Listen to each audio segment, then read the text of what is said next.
കേട്ടോ. ഇപ്പൊ മനസ്സിലായില്ലേ നമ്മുടെ ഇന്നത്തെ റെസിപ്പി എന്താണ്?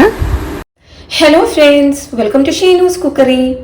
ഇന്ന് നമ്മൾ തയ്യാറാക്കാൻ പോകുന്നത് ഈ കോളിഫ്ലവർ വെച്ചിട്ട് ഒരു അടിപൊളി ഐറ്റം ആണ്.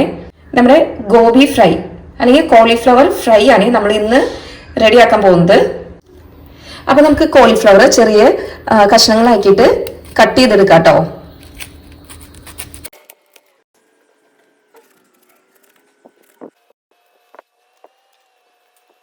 നമ്മളിവിടെ കോളിഫ്ലവർ ചെറിയ പീസസ് ആയിട്ട് കട്ട് ചെയ്ത് വെച്ചിട്ടുണ്ട്. എപ്പോഴും ചെറിയ പീസസ് ആയിട്ട് കട്ട് ചെയ്യുന്നതാണ് നല്ലത്. എന്നിട്ട് ഫ്രൈ ചെയ്തെടുക്കുമ്പോഴാണ് നമുക്ക് നല്ല ക്രിസ്പി ആയിട്ട് ടേസ്റ്റില് നമ്മുടെ ഗോബി ഫ്രൈ കിട്ടാം. ഇനി നമുക്ക് ഇത് ഉപ്പും മഞ്ഞളും ഇട്ടിട്ടുള്ള വെള്ളത്തിലേക്ക് ഒരു 10 മിനിറ്റ് ഇട്ട് കൊടുക്കാമേ. ഞാനിവിടെ ഒരു പാത്രത്തിലേക്ക് കുറച്ച് വെള്ളം എടുത്ത് വെച്ചിട്ടുണ്ട്. കുറച്ച് ഉപ്പിട്ട് കൊടുക്കുന്നുണ്ട്. ഇനി നമുക്ക് ഇതിലേക്ക് കുറച്ച് മഞ്ഞൾപ്പൊടി ഇട്ട് കൊടുക്കാം. കട്ട് ചെയ്ത് വെച്ചിട്ടുള്ള കോളിഫ്ലവർ നമുക്ക് ഇതിലേക്ക് ഇട്ട് കൊടുക്കാം കേട്ടോ. എന്നിട്ട് നമുക്ക് ഒരു 10 മിനിറ്റ് ഇതിൽ ഇട്ട് വെക്കാം. ഇനി നമുക്കൊരു പാത്രത്തിലേക്ക് കുറച്ച് വെള്ളം ഒഴിച്ചിട്ട് കുറച്ച് ഉപ്പും ഒരു 1/4 സ്പൂൺ മഞ്ഞൾപ്പൊടി ഇട്ടിട്ട് ഒന്ന് തിളപ്പിക്കാം കേട്ടോ. ഇപ്പൊ വെള്ളം ഇവിടെ തിളയ്ക്കുന്നുണ്ട്. ഇനി നമുക്ക് ഇതിലേക്ക് നമ്മുടെ കോളിഫ്ലവർ ഇട്ട് കൊടുക്കാമേ. ഒരു 3-4 മിനിറ്റ്സ് മാത്രം നമുക്കിത് വേവിച്ചാൽ മതി കേട്ടോ. പിന്നെ നമുക്കിത് ഫ്ലെയിം ഓഫ് ആക്കാം. അപ്പോൾ ചെറുതായി ഒന്ന് സോഫ്റ്റ് ആയിട്ട് കിട്ടാൻ വേണ്ടിയിട്ട് മാത്രമാണ് നമ്മൾ ഇതൊന്ന് വേവിക്കുന്നത്. പിന്നെ നമ്മുടെ കോളിഫ്ലവറിന്റെ ഉള്ളിലേക്ക് കുറച്ച് ഉപ്പും പിടിക്കും. ഇനി നമുക്ക് ഫ്ലെയിം ഓഫ് ആക്കാമേ. നമുക്കിനി ഇത് കോരിയിട്ട് ഒരു അരിപ്പയിലേക്ക് മാറ്റിയിടാം. അപ്പോൾ അതേ ഞാൻ വെള്ളത്തിൽ നിന്ന് കോരി നീക്കി വെച്ചിട്ടുള്ള നമ്മുടെ കോളിഫ്ലവർ ആണ്. ഇനി നമുക്ക് ഇതിന് വേണ്ട ബാറ്റർ തയ്യാറാക്കാമേ. നമുക്കിനി ബാറ്റർ തയ്യാറാക്കാൻ വേണ്ടിയിട്ട് ഞാനിവിടെ 2 ടേബിൾ സ്പൂൺ കാശ്മീരി മുളക് പൊടിയാണ് എടുക്കുന്നത്.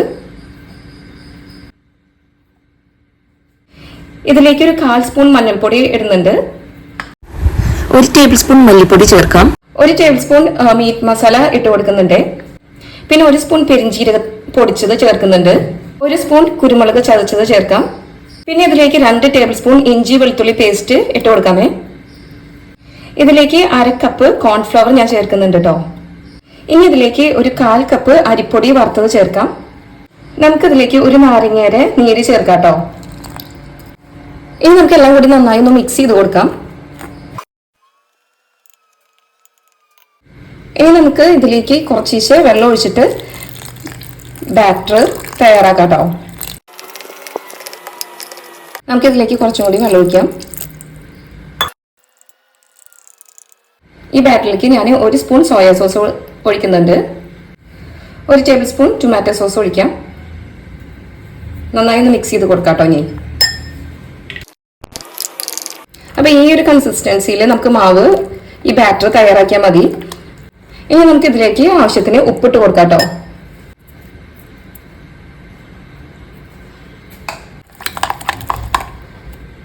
ഇനി നമുക്ക് ഇതിലേക്ക് കോളിഫ്ലവർ ഇട്ട് കൊടുക്കാം.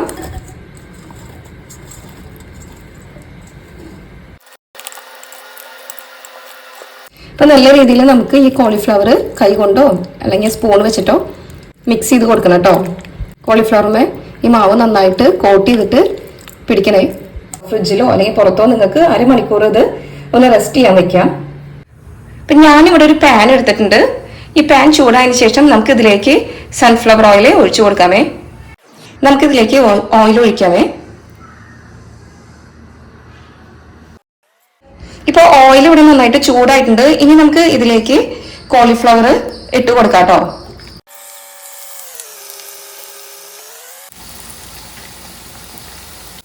അപ്പൊ എപ്പോഴും കോളിഫ്ലവർ ഫ്രൈ ചെയ്യുമേ നമ്മൾ മീഡിയം ടു ഹൈ ഫ്ലെയിം അതിൻ്റെ ഉള്ളിലിട്ടിട്ട് ഫ്രൈ ചെയ്യാൻ നോക്കണേ.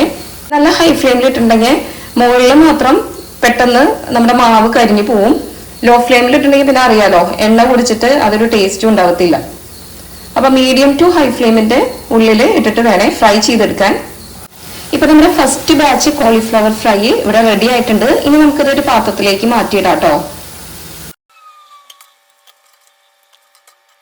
ഇനി നമുക്ക് അടുത്ത ബാച്ച് ഇട്ട് കൊടുക്കാമേ. ഇനി നമുക്കിത് കോരിയെടുക്കാം കേട്ടോ. അപ്പൊ ഇത് നന്നായിട്ട് ഫ്രൈ ആയിട്ട് കിട്ടിയിട്ടുണ്ട്. ഇനി നമുക്കിതൊരു പാത്രത്തിലേക്ക് മാറ്റിയിടാമേ. ഇനി നമുക്ക് ഇതിലേക്ക് കുറച്ച് കറിവേപ്പില ഇട്ട് കൊടുത്ത് ഫ്രൈ ചെയ്തെടുക്കാം കേട്ടോ.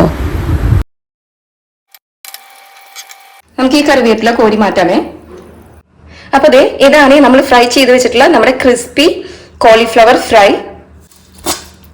ഇത് കേട്ടില്ലേ നമ്മുടെ കോളിഫ്ലവറിന്റെ ക്രിസ്പിനെസ്.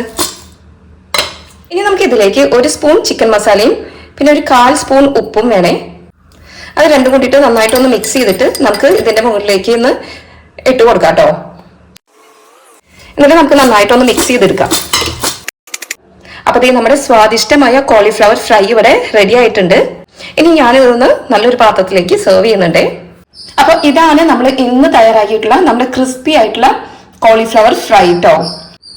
ഇത് നമുക്ക് ഈവനിങ് ടൈമില് ചായയുടെ കൂടെ കഴിക്കാൻ പറ്റിയ ഒരു കിഡിലൻ ഫ്രൈ ആണ്. അപ്പൊ നിങ്ങൾ തീർച്ചയായും ഇത് വീട്ടിലൊന്ന് തയ്യാറാക്കി നോക്കണം. എന്റെ ഇന്നത്തെ ഈ കോളിഫ്ലവർ ഫ്രൈ നിങ്ങൾക്ക് ഇഷ്ടപ്പെട്ടുവെങ്കിൽ തീർച്ചയായും എന്റെ ചാനൽ ഒന്ന് സബ്സ്ക്രൈബ് ചെയ്ത് ലൈക്കും സപ്പോർട്ടും ചെയ്യണേ.